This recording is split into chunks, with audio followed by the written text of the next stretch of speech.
Oh, good morning. Hello.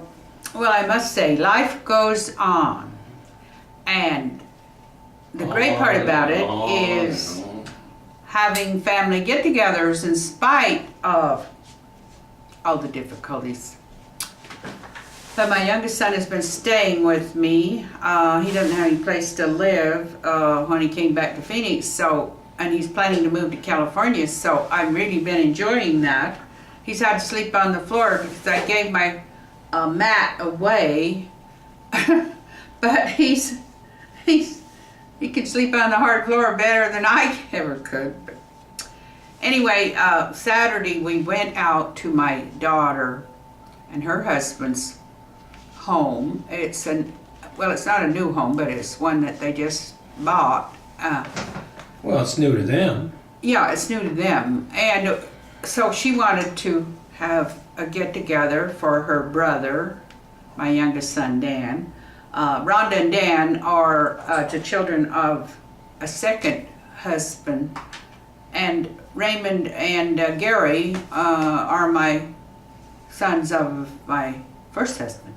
I have no sons by her. You know, there's a difference in ages of 21 years between my oldest son and my youngest, so they've had a pretty tough time trying to, get to feeling like they were all brothers and sisters. But my daughter invited Gary and Raymond. Well, Raymond, who's in Phoenix now after his disastrous trailer fire, where he burned up all his clothes and shoes, but he couldn't come. He was doing auditions for the play that he came to Phoenix to direct. And he's doing auditions. He did auditions Saturday morning, and he's going to do some more Monday night for this new play written by his friend Chuck Hinckley, who was a former actor in New York. And he's going to produce this play and do it downtown, so Raymond's directing it. So he came to Phoenix for this purpose, and he hasn't been feeling very well, but he's managed to get going. But he wasn't there, but my oldest son was, Gary. He came out, and oh dear, I was so happy to think that he made it, because that just sort of confirms that we're all a family. And he was very relaxed, and he stayed the full 3 or 4 hours, and 3 or 4 we hours. watched, and we watched, looked at all their pictures that they had taken recent this summer in Yellowstone in the Grand Tetons. Ronda and her husband.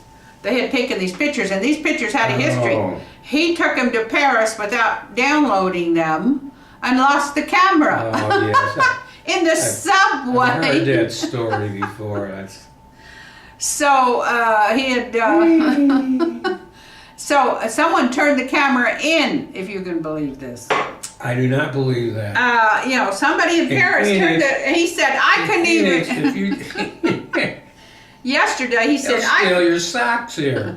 He said, "I couldn't even enjoy Paris, the Eiffel Tower, anything, because I was so worried about the camera with all these photographs." And I told my daughter, who was texting back and forth to Paris, she was very upset about the pictures, and I said, "Well, you can always go back next year and take them again." Didn't you tell me that your daughter was thinking seriously about getting a gun in Arizona? No, it's so easy to get Chad was, he was thinking he couldn't come home from Paris if he'd lost those pictures.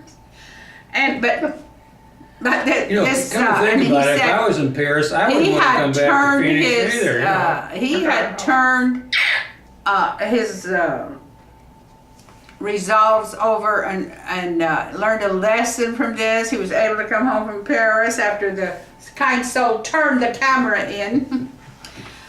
But anyway, we had a great time out there, and we came home, and then my son Dan had my grandson Dante Dante's mother has been having terrible car No, trouble. wait a minute. You got to bring people up to speed. I need a Well, flow chart Dante here. is living in Dante. Lucerne Valley. Wait a minute. Dante is Dan's. Yeah, Dan's only son, and he's 16. He's still going to high school, and that's one reason Dan's moving to California, so he'll be a lot closer. But he came home to find out that his mother had a disaster with her car. Nowadays, oh my goodness, it was going to take $700 to even get her running again. And she's a single mom. She has no support from the father of her two younger children. He's left the state, and it's all up to her. And I worry about these two little kids. I've had them on the camera before. I brought them down to visit Doc.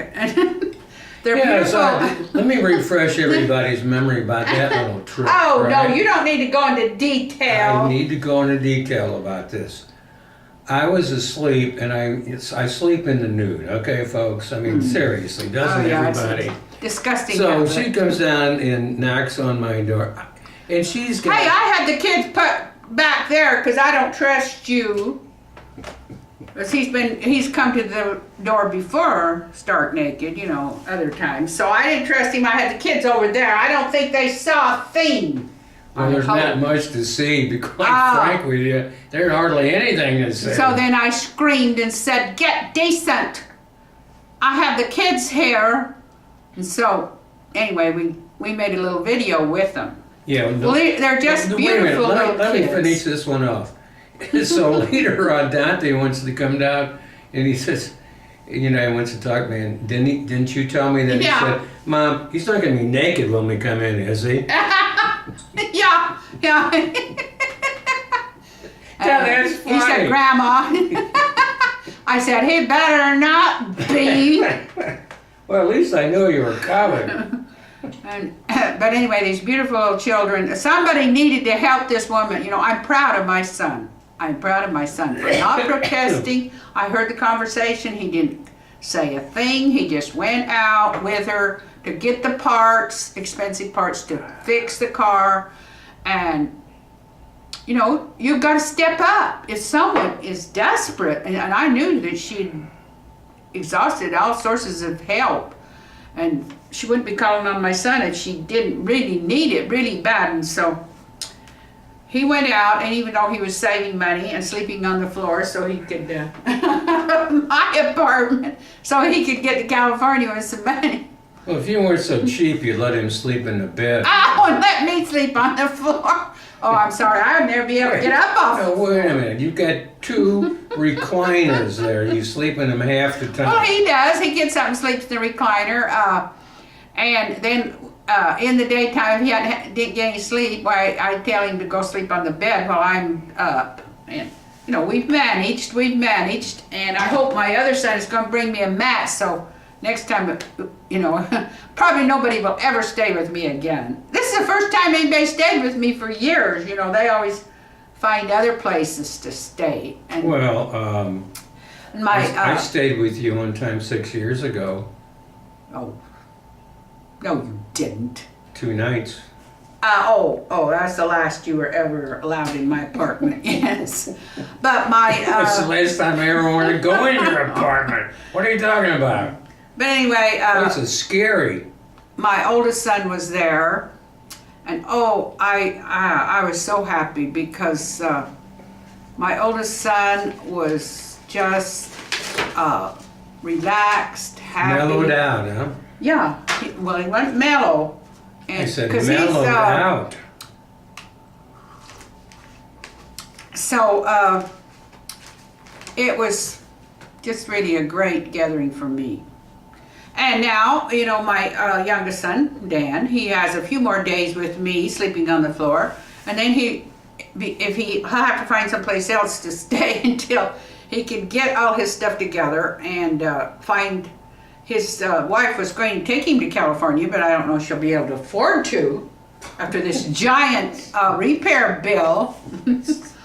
But these are hard times. These are times when people have to step up and help each other however they can. I mean, it's just... This sounds like a soap opera that's never ending. Well, of course it's never ending as long as life Things look good, but goes on. on. There's the name We of this have. soap opera is Things Are Looking Real Good, but there's always a big UTT. And my there. oldest son, he's But- given shelter to the others when they were, needed someplace, and as he's now doing to my son Raymond, who's down here. So my oldest son Raymond is staying with Gary, the oldest. So we're all helping each other to survive, and that's what is important. So, so life goes on, and these family get-togethers to sort of reaffirm your feelings for each other are so important, and really make you happy and make you realize that this is why you're surviving, doing all this, trying to survive. I haven't even been able to do a thing on my memoirs. My youngest son is writing a book, and he's my advisor on how I'm going to... Is that Dan? Yeah, Dan. And he's working day and night on trying to finish this book up so he can sell it online. And he's going to help me when I get mine polished. And I talked to my sister in San Francisco too this weekend, Linda, and she's finishing up her memoirs. So she's trying to figure out, she's got a publisher though, that she's been doing some of her work, has promised to publish this memoir. And she's worried now that her memoir is going to cause some feelings, and people won't speak to her after they read it. I said, okay, well, just enjoy life before your memoir. Well, what have I known you now? 100 years? 200 years? Yeah. Ever since I've known you, nobody likes you because you're writing memoir. You never finish it. I told you 5 years ago, I said, write the damn thing, get it over with, and then they still Well, I've had like so you. much protest. You're not going to put that in there, are you? Well, that's what I tell you're letting these other people And so now my control your youngest writing sister ability. is worrying about, well, I don't know what people are going to say when they read this, and they read that. What you have to do is write it, throw it out there, publish it, and everybody's going to say, Well, and she did write one version, and we said, oh my word, we were very worried about her publishing because it made us all look bad. It was like, it made us all look crazy. wait a minute. I wasn't acting that bad. This is what happens with a I've known you for like, okay, a good 6 years, a bad 6 years. All right? And there's nothing that's going to make you look any worse than what you have already been and everything. Every morning she comes down, almost every morning she comes down here with some bad news. Oh, you're not going to believe what happened now. Well, it's just tempered. It's just My family grandchildren problems. over here hate me. Be quiet. It's just, life. And we just have to deal with life as it comes. So don't worry about it. What do you I'll want to be for? recover. You should be talking to yourself. And I did have a wonderful weekend, which I wanted to share with everyone, and it's all about family, getting together with family, which helps you to decide you can go on. And I can go on writing my memoir, even though it might alienate all, everybody in the country. Yeah, I mean, it might not just alienate my family, it might alienate everybody in the country, You never can tell, so... I don't think So anyway, No. back to work. Your ego can't be after that large that you think you can make money. it's going to affect everybody in the country. Okay. Okay, well, I just wanted to make another video and Put it up and have fun. have fun. Bye. Toodles, folks.